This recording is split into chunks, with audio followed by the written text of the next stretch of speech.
Property 300,000, equipment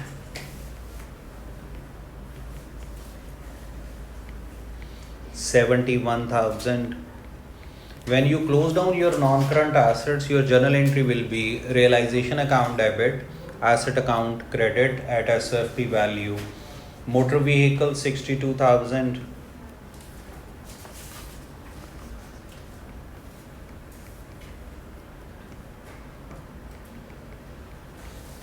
Motor vehicles 62,000. And after this, inventory 24,000. Inventory के बाद है बच्चों ट्रेड रिसीवेबल्स 36,000.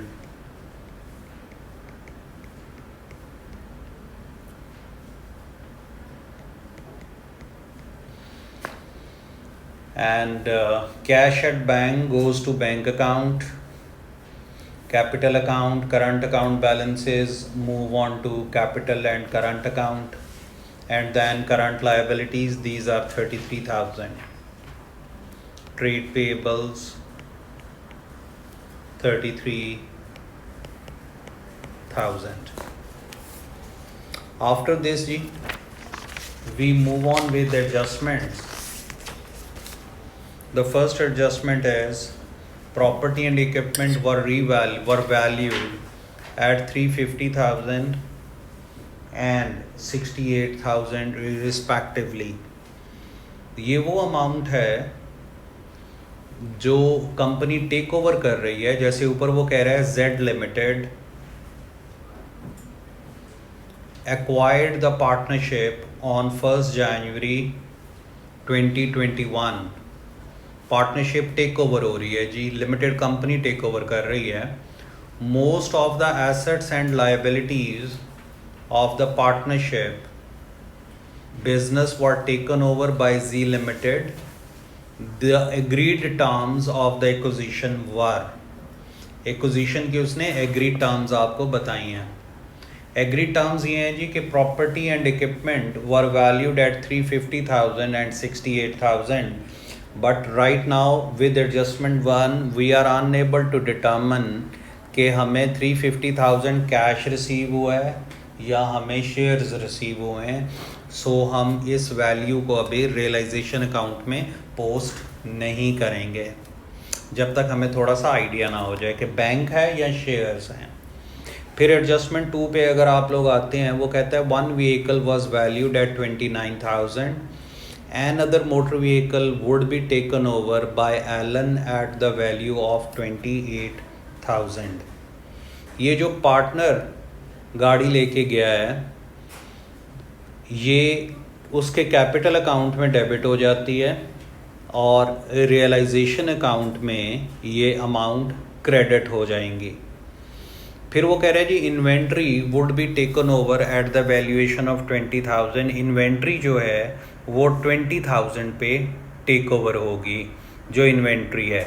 अब हमें ये देखना है कि क्या इन्वेंट्री की वो प्राइस देता है या हमें उसके अगेंस्ट कोई शेयर्स देता है. इसके बाद next transaction trade receivables 4,400 were considered irrecoverable. The remaining trade receivable would be 30,500 to the partnership in full settlement of their account. Remaining receivables जो हैं जी वो इतने पैसे उनके रिसीव करेंगे हम 30,500. Z Limited would not take over the bank balance. तो bank को हमने रियलाइजेशन अकाउंट में टेक ओवर नहीं किया. फिर वो कह रहा है the partners would say 14,400 in full settlement of trade payable of 15,000. इसका मतलब है कि ट्रेड पेएबल का बाकी डिस्काउंट रिसीव्ड हो जाएगा. The remaining trade payable would be taken over by ji limited at their book value. बाकी जो है वो जी लिमिटेड खुद ट्रेड पेएबल ले जाएगा. परचेज कंसिडरेशन वो कह रहा है जी for the business is 500,000 and to be settled at cash है और कैश के बाद ऑर्डिनरी शेयर्स हैं. ठीक है जी. अब इसका मतलब है कि बिजनेस जो है सारे का सारा वो 5 लाख में टेक ओवर कर रहा है जी लिमिटेड। जी लिमिटेड टेकन ओवर कर रहा है जी बिजनेस 500,000 में। अब इसके अंदर कुछ चीज़ें जो हैं वो इन्वॉल्व नहीं हैं, जैसे एडजस्टमेंट टू मोटर व्हीकल जो वो लेके गया है जी एलन, वो भी आएगी। अब मैं एडजस्टमेंट बाय एडजस्टमेंट आ रहा हूँ। कैपिटल एलन 28,000 की मोटर व्हीकल लेके गया है, ये एडजस्टमेंट टू है जी। अगर हमें एलन का कैपिटल अकाउंट किसी पार्ट में बनाना हुआ तो उसमें याद रखना ये डेबिट भी होगी, क्योंकि पेपर 3 और 2 में डिफरेंस है। पेपर 2 को वो अलाइन लेके चलता है, पेपर 3 में वो वेरिएशंस हर पार्ट में रखता है। इसके बाद जी एडजस्टमेंट 3 में इन्वेंट्री जो है वो उसने बता दिया 20,000 की टेक ओवर हो रही है। लॉस ऑटोमेटिकली एडजस्ट हो गया बेटा। देखे ना, ये मोटर व्हीकल की 62,000 है, ठीक है ना। आपने एक व्हीकल 29,000 की उठाई, वो इस 500 में पड़ी हुई है, ठीक है। दूसरी व्हीकल आपने 28,000 की उठाई, तो डेबिट और credit side automatically loss adjust कर दिया, प्रॉफिट या loss what ever the value is. इसलिए फिर वो फाइनल वैल्यू में सारे लॉस, सारे प्रॉफिट, डिस्काउंट अलाउड, रिसीव्ड, सारे सम अप हो जाएंगे। सारी कॉपीज आ गई हैं बेटा, ये दे दो सबको इनको। ये क्वेश्चन नंबर 1 आपके पास है जी, 2 से ऑनवर्ड्स ये सेट ले लें आप। इसके बाद जी ट्रेड रिसीवेबल्स को कितना पैसा पे किया है बैंक,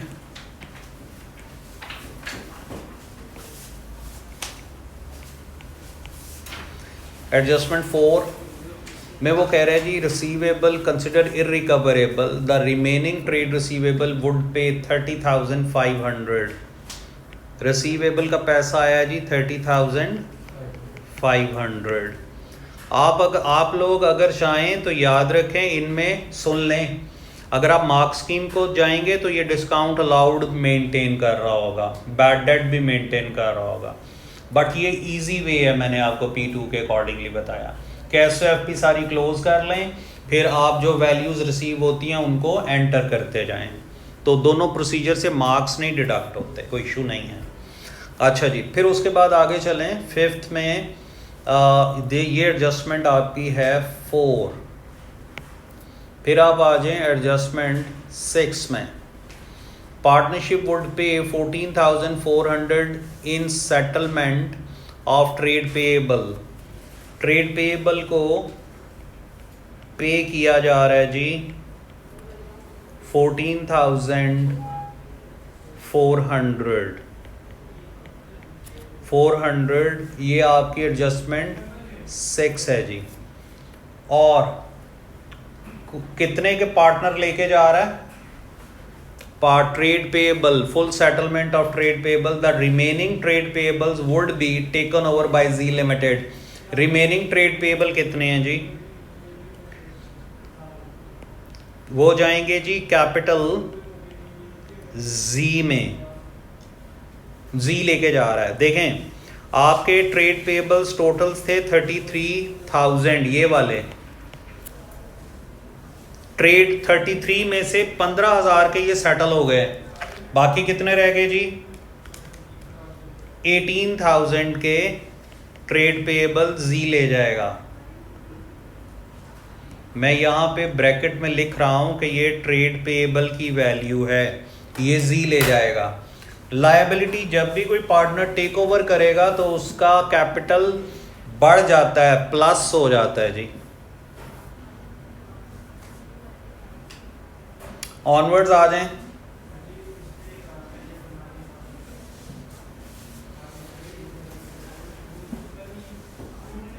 इसके बाद रियलाइजेशन अकाउंट को आप क्लोज कर दें और चेक करें जी कितना प्रॉफिट या लॉस आ रहा है आपके रियलाइजेशन अकाउंट में।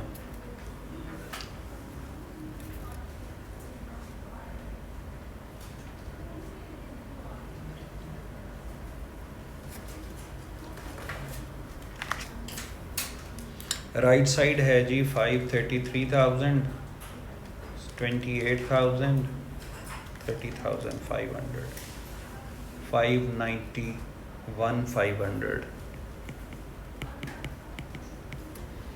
591,500, 300,000.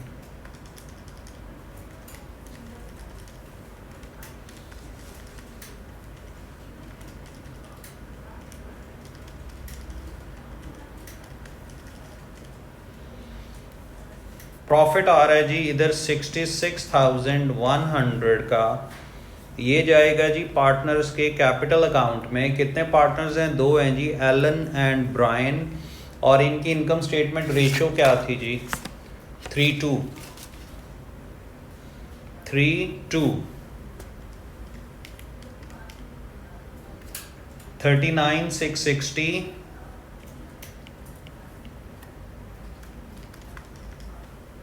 and 26,440.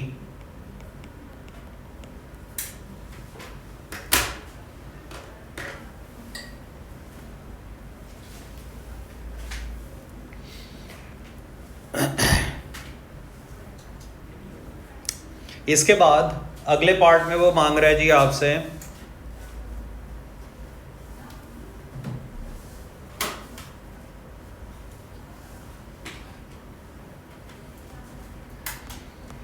वो कहते हैं जी state 2 differences between realisation and revaluation account.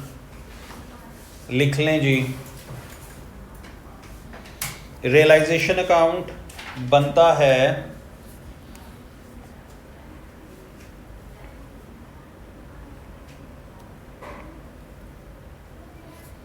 ownership of the business assets changed when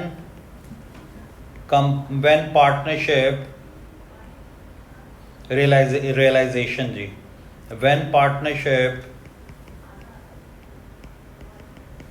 dissolve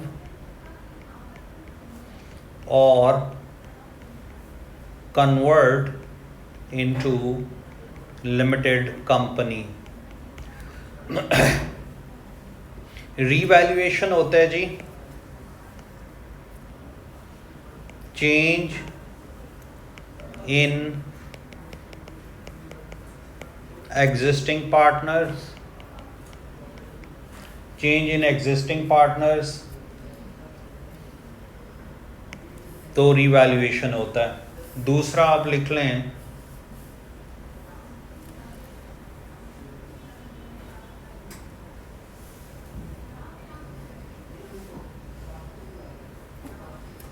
इसको दूसरा ले लें आप, conversion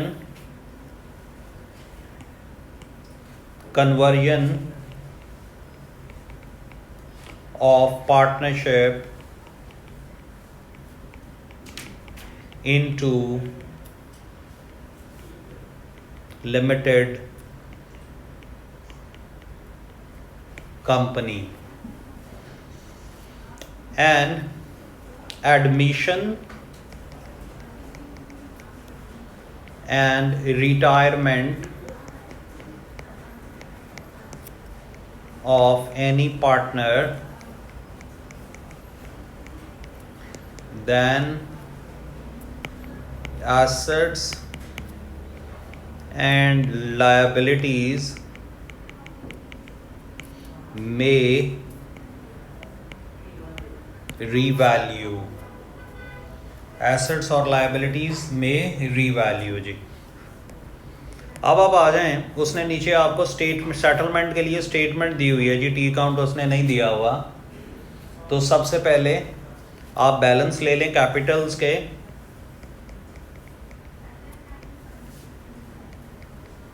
capital balances 250 and 200।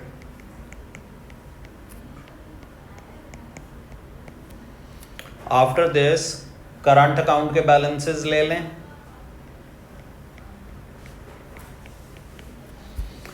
Debit balance है तो माइनस, क्रेडिट बैलेंस है तो positive, like this.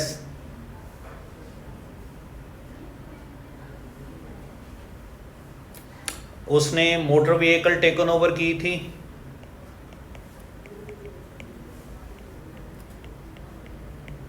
Motor vehicle कितने की टेक ओवर की थी जी? 28,000 की एलन ने की थी। कैपिटल कम हो जाएगा।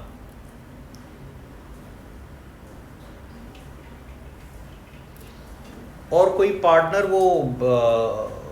वो भी ले गया था ट्रेड पेबल, क्या था वो, कौन लेके गया था?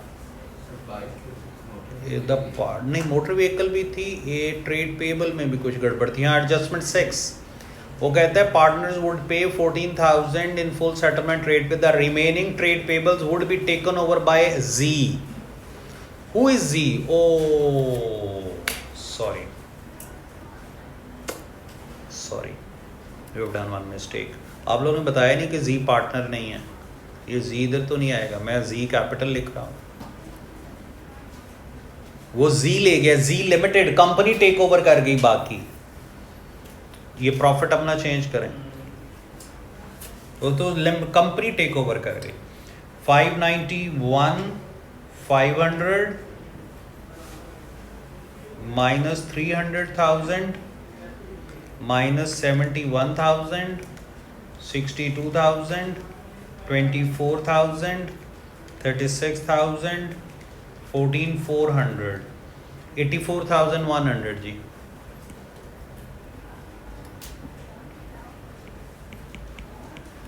$84,100 divided by 5 into 3 50,460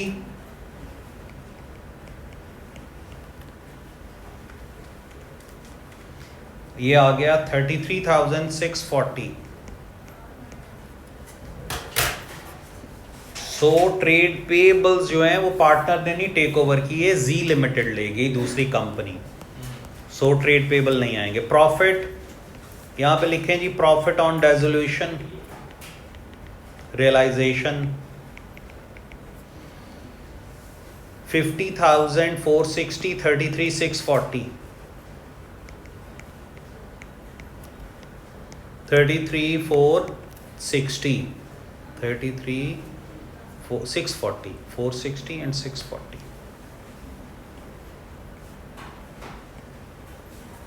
640। अच्छा जी, मोटर व्हीकल हमने टेक ओवर कर ली। अब कैलकुलेशंस क्या है जी? पार्टनरशिप को शेयर्स मिल रहे हैं, यस। अब हमें एडजस्टमेंट 7 का ब्रेकडाउन लेना है जी। मैं एडजस्टमेंट 7 का ब्रेकडाउन ले रहा हूँ वर्किंग में। 500,000 टोटल सेटलमेंट है जी, ठीक है जी। Cash 23,000 payable into the partnership bank account. 23,000 का कैश पेएबल है जी पार्टनरशिप बैंक अकाउंट में। उसके बाद ऑर्डिनरी शेयर्स कितने हैं जी? The remaining value is ordinary share value 500 minus 23 477,000 is 0 ordinary share value. अब वो कहता है ये ऑर्डिनरी शेयर जो हैं इनकी एक शेयर की वैल्यू 1.25 है। नंबर ऑफ शेयर्स निकालने होंगे तो हम निकाल लेंगे, अदरवाइज हम प्रीमियम के साथ भी डिस्ट्रीब्यूट कर सकते हैं। वो कहते हैं ordinary share would be distributed to the partner in their capital account balances. Capital account balance ratio थी जी 25-20, ये कैपिटल अकाउंट के बैलेंसेस थे। तो 477,000 डिवाइडेड बाय 1.25, तो नंबर ऑफ शेयर्स आए जी 381,600 शेयर्स हैं। रेशो से मैं ले रहा हूं 45 into 25 212 into 1.25 265,000 ordinary shares 265,000 value इसको मिली जी। सही रेशो का सर उसका कैपिटल देखें 250 और 200 है ना जी। मैंने जीरो हटा दिए 25-20 ले लिया, ठीक है ना।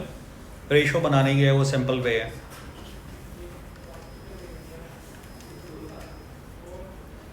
265 और दूसरे का आया जी 477,000 डिवाइड बाई 45 इंटू 20। डायरेक्ट भी करेंगे तो वही आंसर आएगा 212,000। ये ऑर्डिनरी शेयर्स मिल गए जी। अब उसने आपसे यहाँ पे ये कहा था कि statement final settlement from each partner. अब फाइनल सेटलमेंट के लिए व्हाट वी विल डू, हम इसको क्लोज करेंगे जी। तो यहाँ पे बैंक की वैल्यू निकल आएगी, जिसने पैसा देना है उसकी नेगेटिव हो जाएगी, जिसने लेना है उसकी पॉजिटिव हो जाएगी। तो देखें पेएबल निकल रहा है, रिसीवेबल निकल रहा है, चेक करें।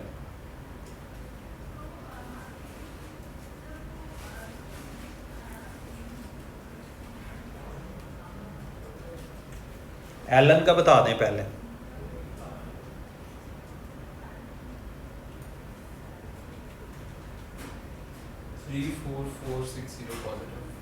34460 ठीक है जी। दूसरे का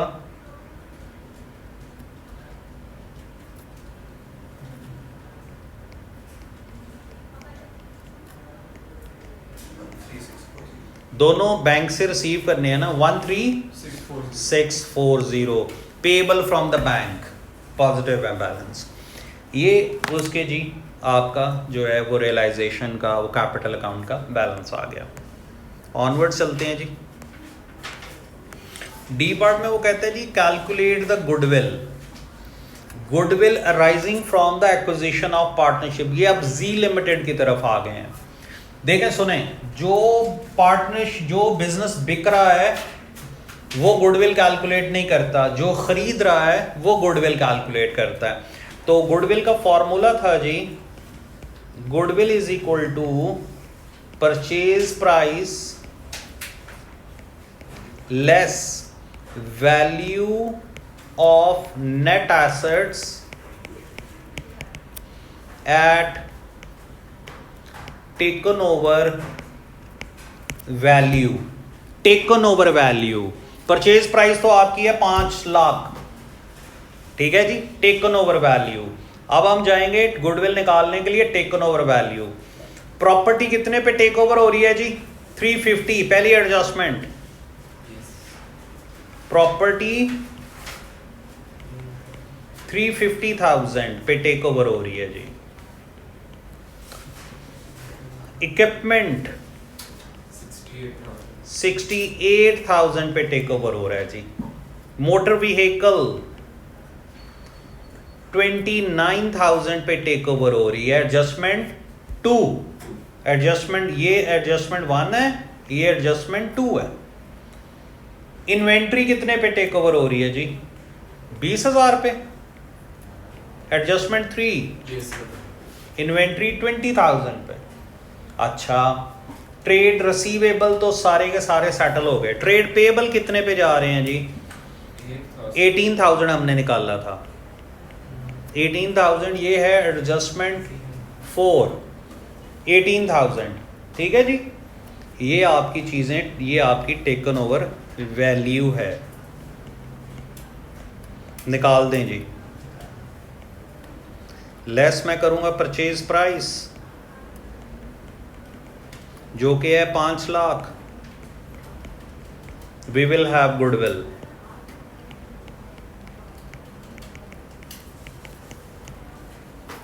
कितनी आ रही है जी? 51,000। नहीं, ये 51,000 है जी। ये टोटल वैल्यू माइनस करने ये 9,000। तो ये आपका बड़ा सिंपल सा मेथड है जी to calculate the goodwill of any business. मैं दोबारा रिपीट कर रहा हूं, गुडविल कौन कैलकुलेट करेगा? जो बिजनेस परचेज कर रहा है। जी लिमिटेड गुडविल कैलकुलेट करेगी। ऑनवर्ड चलते हैं जी। ई पार्ट पे वो कहता है बच्चों, before acquiring the partnership business Z limited had 2 equal shareholders and total share capital of 1 million. These shareholders are the directors of the company. A few months after acquiring the partnership, Z Limited decided to acquire the business of sole trader. यानी कि एक और business acquire करने जा रहा है. They agreed consideration would be 800,000. The sole trader requested consideration should be settled by 640 ordinary shares of Z Limited and a director in Z Limited. उसने दो चीज़ें मांग ली. एडवाइस करें डायरेक्टर्स को whether or not they should accept the request of the sole trader. Justify your answer with the relevant calculations.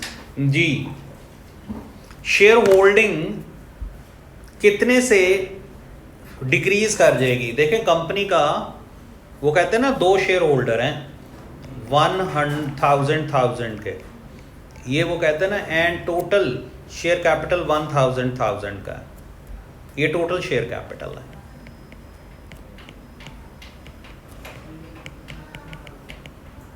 और share capital होता है फेस वैल्यू पे. अब सीधी सी उसमें से कह रहा है कि 640,000 जो है वो जी लिमिटेड मांग रहा है ऑर्डिनरी शेयर्स. एक शेयर की प्राइस क्या है? $1. वो कहता है 640, इसमें से 640,000 अगर जी लिमिटेड ले गया तो कितने परसेंटेज ले गया जी आउट ऑफ 1 मिलियन? कितने परसेंटेज ले गया out of 1 million? 64%. 640 divided by 1000 into 100 करो.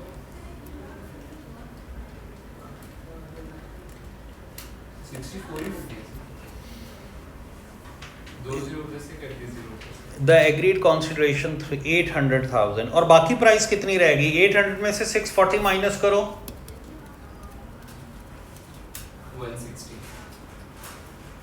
160. एक मिनट रुकना. ये कितने शेयर्स बनते थे? 381,600. ओके, इनको भी तो शेयर दिए हैं 381,600, ये भी तो आने हैं. एक मिनट जी. बिफोर कह रहा है acquiring the partnership, Z limited had 2 equal share holders and a total share. उससे पहले का ये है. एक्वायरिंग के बाद तो बढ़ गया ना भाई.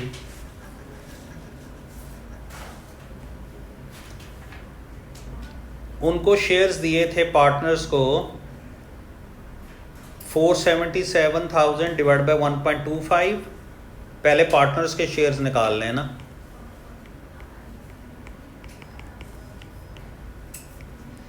$477,000 डिवाइडेड बाय 1.25 कितने शेयर्स निकले जी?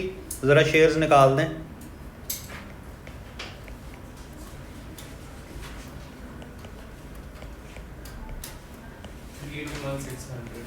381,600 और पार्टनरशिप के पहले थे जी लिमिटेड के, ये टोटल शेयर्स हो गए 1,381,600. ये आपके टोटल शेयर्स हो गए. अब इसमें से कितने वो दे रहा है उसको? 640. 640 जो दे रहा है जी उसकी परसेंटेज निकाल लें.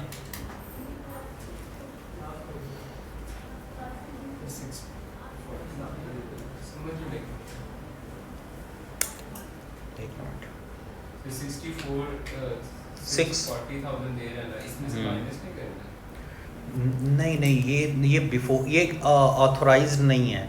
ये इशूड थे जी लिमिटेड के जो 2 इक्वल पार्टनर थे ना, उन्होंने अपने पास 1 मिलियन रखा हुआ था.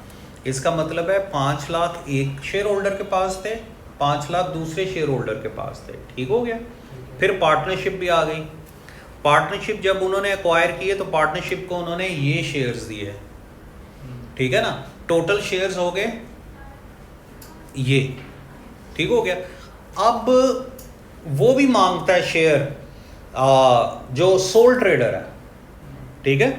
अब इसके अंदर अगर मैं सोल ट्रेडर के शेयर भी ऐड करूं, उसको भी आपने दिए 6,40,000, तो टोटल शेयर्स कितने हो गए जी?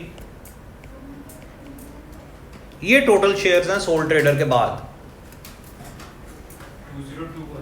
202,1,600.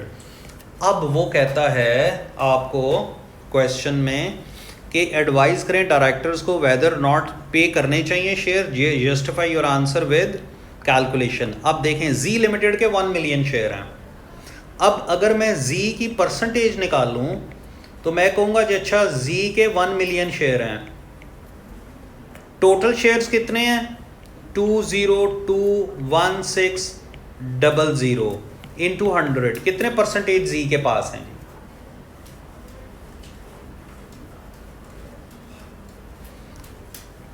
49.5. हाँ, आफ्टर सोल ट्रेडर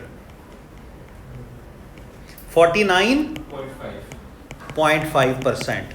अच्छा, बिफोर सोल ट्रेडर कितने थे?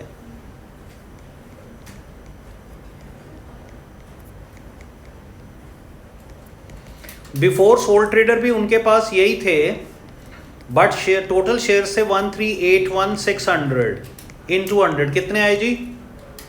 72.4%. 4%। अब आप मुझे एडवाइस करें कि क्या सोल ट्रेडर को जी लिमिटेड को शेयर देने चाहिए? नहीं देने चाहिए, डिवोर्स ऑफ ओनरशिप हो जाएगी।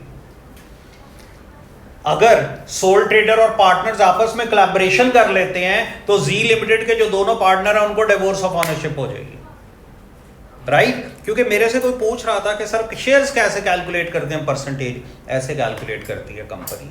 वो हमेशा देखेगी कि जो ओरिजिनल ऑनर है वो 50 प्लस जा रहे हैं कि नहीं जा रहे, नहीं जा रहे तो आप शेयर इशू। लेकिन सिर्फ 49.5% है, रिस्क फैक्टर तो आ गया ना। 0.5%. हाँ, रिस्क है, 50% पे भी रिस्क है, 51 पे आप सेफ हैं। अगर वो दोनों मिल जाते हैं और कल को और शेयर्स कहीं से भी 2 4 8 उठा लेते हैं, आपकी ओनरशिप तो गई। ठीक है जी। सो मैं इस पे अगेंस्ट बोलूंगा जी, आप लिख लें, थोड़ा सा 2 लाइनें लिख लें। The original share holders can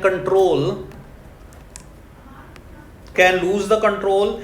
इसी पे आपने कुछ वर्ड्स लिखने हैं तो लिखने हैं जी। Original share holders can lose control. ठीक हो गया जी। There may be conflict, may arise conflict in directorship। ठीक हो गया जी। एटसेट्रा आप इस पे और लिखना चाहें आप लिख लें। फिर वो कहते हैं state how non current asset turnover is calculated.